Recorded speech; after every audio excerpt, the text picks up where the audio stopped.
des dispositions, l'une des propositions en tout cas du rapport de Sophie Bellon qui a été remis ce matin à Muriel Pénicaud, ce rapport sur le marché de l'emploi des seniors. On recevait Jean-Manuel Soussan, directeur des ressources humaines de Bouygues Construction, qui nous disait tout à l'heure, bah oui, une fois qu'on a fait le constat, d'abord, on n'est pas bon dans la moyenne européenne, même si on est, allez, l'emploi des seniors, c'est 52,3% en 2019 environ en France, mais évidemment, on peut faire beaucoup mieux. On peut faire mieux, comment? En s'y préparant du côté des fameux seniors, mais aussi du côté des entreprises. Tiens, Frédéric, éviter la cassure. On peut éviter la cassure. Alors, éviter la cassure, c'est tout l'objet du rapport de Sophie Bellon. C'est qu'il faut se préparer par la formation, par le job, et que l'entreprise prépare. Mais ça suppose aussi que l'entreprise, elle ait intégré le fait que le type, au-delà de l'âge de la retraite, il peut rester dans l'entreprise.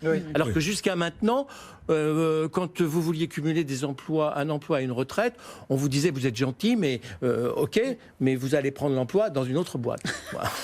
Bon, compliqué quand même, hein. Vous perdez votre expérience. Attendez, Frédéric, on vous laisse la parole après, mais Arnaud, là il y a un mot important qui a été prononcé, c'est le mot de formation. Évidemment, c'est votre dada.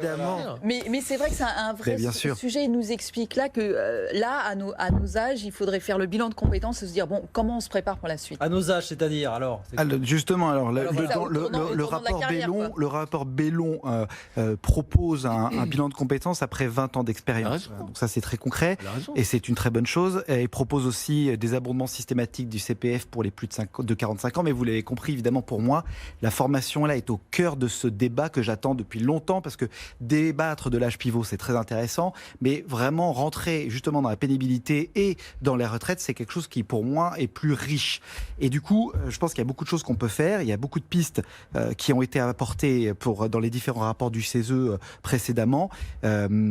Pour moi, la formation est au cœur de la problématique, vous l'avez compris. Les salariés doivent anticiper, Jean-Marc, tu l'as soulevé, le départ à la retraite via la politique que met en place le gouvernement, via l'entreprise aussi, mais via la réflexion même de la formation. Donc la nouvelle manière de voir la formation tout au long de la vie grâce au compte personnel de formation. Il faut vraiment qu'on prenne en considération cette nouvelle façon de voir la formation et de voir le travail. Il faut que les entreprises aussi, via le nouveau dispositif qui s'appelle l'entretien individuel à la formation, permettent et utilisent ce canal obligatoire.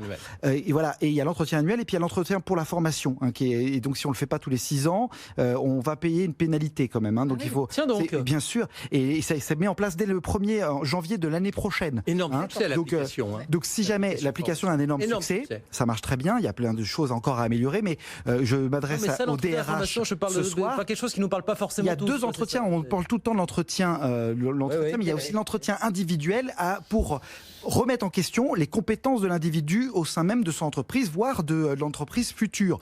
Et ça, c'est parfait. Et je conseille au DRH justement de mettre en place et d'utiliser ce canal, cet entretien, pour questionner l'individu sur son avenir tout au long de sa carrière. Lui rappeler qu'il a cette application et mettre en place des politiques de formation, des politiques d'abondement à partir de l'été prochain. Pour que le senior reste dans la course du digital, de la transformation, que sais-je. De la formation linguistique aussi, parce que l'accueil de la clientèle étrangère, l'ouverture des marchés, on parle souvent d'Europe, mais en Europe, est-ce qu'on a seulement une langue pour communiquer? Non. Est-ce qu'on est suffisamment bon en anglais pour communiquer? Pas encore. Je pêche pour la paroisse, mais ma paroisse. Mais moi, j'ai créé cette société, c'est parce que je crois qu'on a un besoin fondamental. C'était pas juste pour le plaisir d'enseigner les langues. On souffre aujourd'hui d'un préjugé idéologique, d'une manipulation politique, je vais faire de la provoque un peu exprès, selon laquelle, quand un senior travaille, il pique le job d'un jeune. Voilà.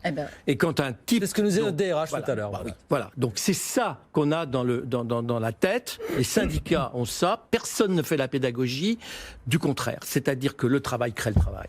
Et que si un senior fait un travail à un prix donné, à une qualification donnée, et de façon intelligente, avec toutes les méthodes que nous enseigne notre ami, parfait. Et à ce moment-là, il va créer des emplois lui-même, il va en créer à côté.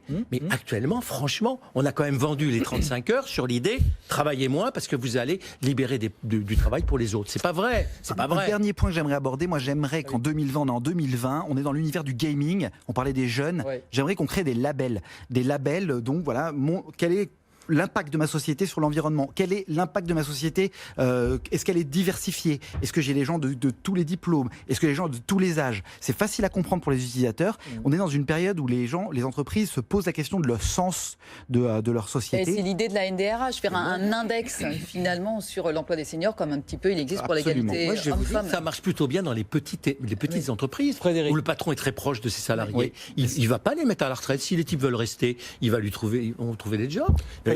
Juste deux choses. Globalement, ce qu'on voit, et c'est les problèmes pour la formation, c'est que souvent la formation vont déjà à ceux qui sont déjà formés. C'est ça le problème.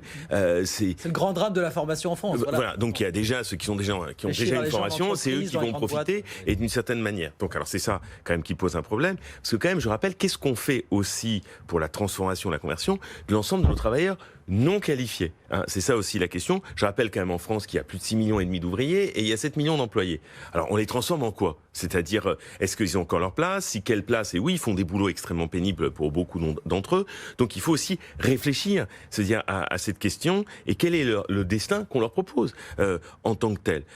Alors je veux bien, on va faire des entretiens au bout de 20 ans de carrière, mais il va avoir aussi certains secteurs, quand on voit l'évolution des emplois, certains secteurs où des emplois sont carrément menacés par la transformation numérique. On le voit bien dans des rapports récents. Ceux du haut de la hiérarchie vont se maintenir, ceux du bas aussi, mais il y a ceux qui sont du milieu de plus en plus qui vont être comprimés par les transformations numériques. Qu'est-ce qu'on fait de cela, au-delà même de est-ce qu'ils vont atteindre 50 ans ou 60 ans dans une entreprise, puisqu'il y a toute une partie du boulot du fait de la révolution numérique qui vont être menacés par les transformations. Donc cela, il faut aussi leur poser la question et savoir qu'est-ce qu'on en fait, c'est vraiment...